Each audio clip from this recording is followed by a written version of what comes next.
Saya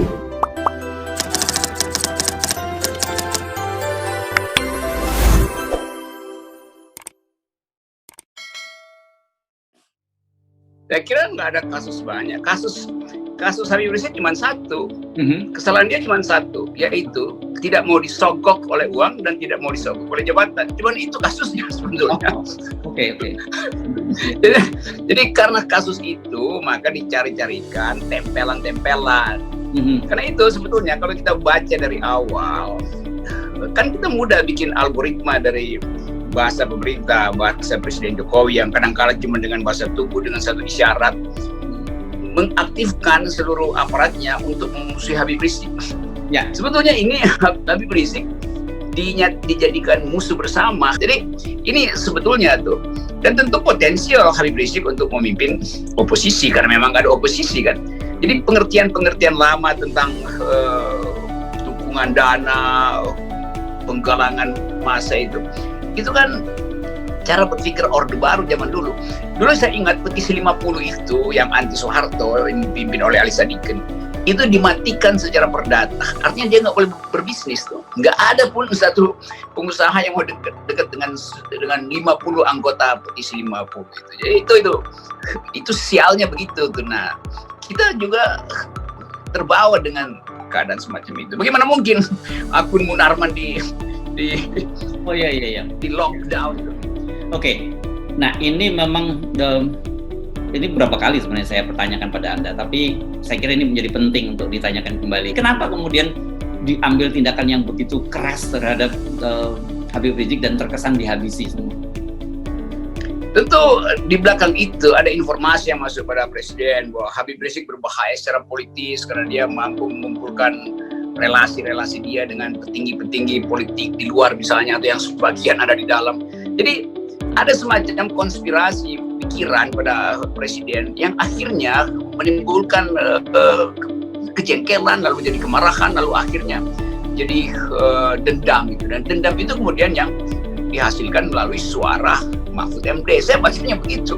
Jadi Mahfud MD juga akhirnya bingung itu buat sebagai pembantu Presiden, dia mesti baca psikologi Presiden, tapi sebagai orang yang relatif cerdas saya sebut dibandingkan dengan keadaan yang lain itu, dengan tokoh-tokoh yang lain, harusnya juga kasih nota sedikit pada Presiden kan. Jadi ini adalah kombinasi antara kemarahan Presiden, kebencian terhadap sebagai musuh politik, dan informasi intelijen yang kacau balau, sehingga Habib Rizik di frame dengan segala macam problem psikososialnya tuh, antara tukang ngoceh yang seolah tidak sopan, lalu dia anggap sebagai tidak bermoral karena lakukan sexual chatting segala macam, lalu ada kriminal. Jadi seluruh KUHP sekarang itu bisa dipasangkan pada Habib Rizik. Bayangkan. Ya, saya jadi teringat tulisan seorang wartawan asing yang lama meliput di Indonesia ya, John Macbeth gitu ya. Dia nulis di Asian Times kan kemarin, dia menulis bahwa Jokowi itu adalah musuh politik yang saat ini paling ditakuti. Habib Rizik itu adalah musuh politik yang paling ditakuti Jokowi. Saya mikir-mikir apa yang membuat dia begitu ditakuti. Kita mau lihat sebetulnya definisi ketakutan itu apa tuh. Kalau sekedar sebagai sebut aja penantang, itu kan agak absurd kan. Habib Rizik mestinya bikin partai sekarang kalau dia mau menantang Jokowi kan. Tetapi selalu ada pembisik istana yang menganggap nanti akan ada koordinasi diam-diam antara oposisi dari luar dan beberapa menteri yang mungkin sedang bercokol dalam kabinet, curigaan macam-macam. Jadi akhirnya memang begitu menganalisis dengan beberapa fakta. Tentu dia punya data wawancara mungkin dengan beberapa tokoh politik, lalu dia simpulkan bahwa memang itu musuh politiknya tuh. Dan kita yang mengamati dari dekat memang menganggap dari awal satu-satunya musuh politik Jokowi sekarang adalah Habib Rizik itu.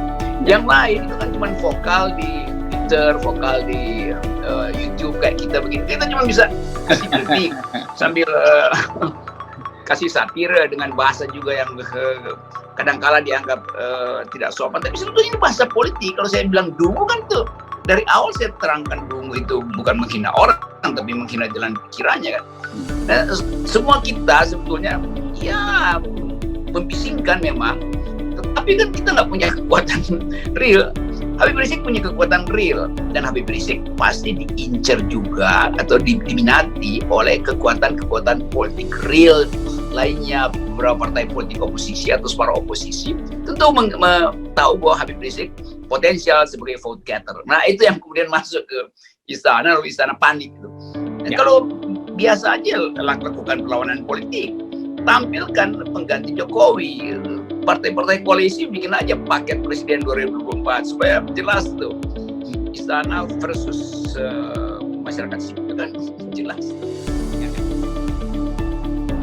Pusat Pelaporan dan Analisis Transaksi Keuangan (PPATK) membekukan sementara 87 rekening milik Front Pembela Islam (FPI) dan afiliasinya hingga Senin, tanggal 11 Januari tahun 2021. Jumlah itu bertambah dari sebelumnya. Saat itu, PPATK membekukan 79 rekening yang terafiliasi dengan FPI. Jumlah rekening masih bergerak, sampai sekarang sudah sampai 87 rekening. Kata Ketua PPATK Dian Ediana Rae. Dian mengatakan, pemblokiran itu adalah prosedur normal yang dilakukan PPATK terhadap organisasi yang dibubarkan.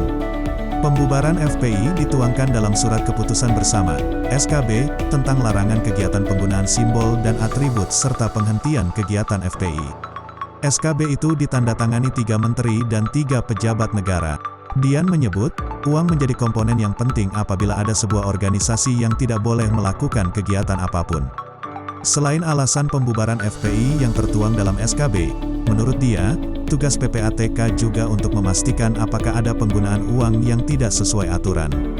Ini proses normal yang harus dilakukan oleh PPATK ketika suatu organisasi dinyatakan tidak boleh melakukan kegiatan, organisasi macam-macam, bisa apa saja, ini kebetulan FPI yang sedang high profile, tutur dia. Sebagai lembaga intelijen keuangan, PPATK tidak memerlukan alat bukti yang cukup untuk mengambil tindakan sesuai kewenangannya. Hingga saat ini, Dian mengatakan, proses analisis masih berjalan sehingga belum dapat disimpulkan apakah ada dugaan tindak pidana atau tidak.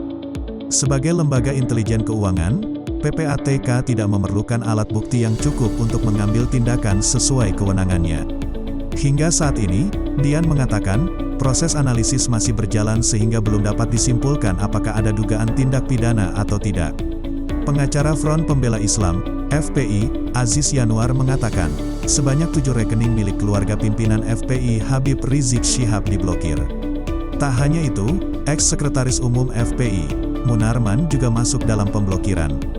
Keluarga ada 7 rekening. Sejak Rabu pekan kemarin, diblokirnya, kata Yanuar, Senin, juga pihak yang terkait FPI seperti rekening Munarman DKEK, dan kawan-kawan, juga diblokir, ucap dia. Yanuar menilai, saat ini kesewenang-wenangan yang tidak berujung sedang terjadi kepada Habib Rizik Syihab dan yang terkait dengan Rizik. Pengawalnya dibunuh, kediamannya diteror, organisasinya difitnah dan dibubarkan, uangnya diduga digarong, kata Yanuar. Tak hanya itu, ia berujar, uang umat yang diamanatkan kepada pihak-pihak yang terkait dengan Habib Rizik Syihab juga tak luput dari pemblokiran. Masih belum cukup, keluarga HRS uangnya pun diduga dicolong dengan sewenang-menang, ucap dia. Terkait langkah yang akan dilakukan, Yanuar menuturkan, pihaknya akan melawan dugaan otoriter ini dengan langkah akhirat. Karena pihak dizalimi doanya tidak ada halangan dengan Allah. Kami dan masyarakat serta umat Islam doakan para pelaku kezaliman ini dan para pendukung, serta yang diam terhadap kezaliman ini untuk bertobat atau diberi Allah ganjaran setimpal dunia akhirat atas kezaliman dan dukungan serta pembiaran kezaliman ini, tutur Yanuar. Mantan Sekretaris Umum FPI, Munarman angkat bicara terkait pemblokiran rekening miliknya saat dihubungi Kompas.com. Senin ia menyebut bahwa uang dalam rekening tersebut diperlukan untuk biaya pengobatan ibunya yang sedang sakit.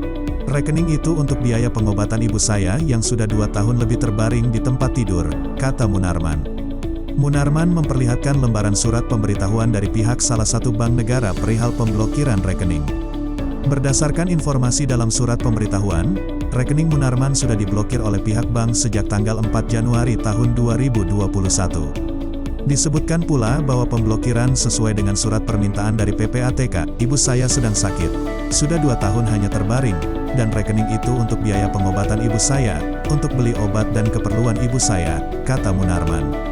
Pembekuan sementara rekening tersebut dilakukan sesuai kewenangan PPATK berdasarkan Undang-Undang Nomor 8 Tahun 2010 tentang Pencegahan dan Pemberantasan Tindak Pidana Pencucian Uang, UU TPPU, dan UU Nomor 9 Tahun 2013 tentang Pencegahan dan Pemberantasan Tindak Pidana Pendanaan Terorisme.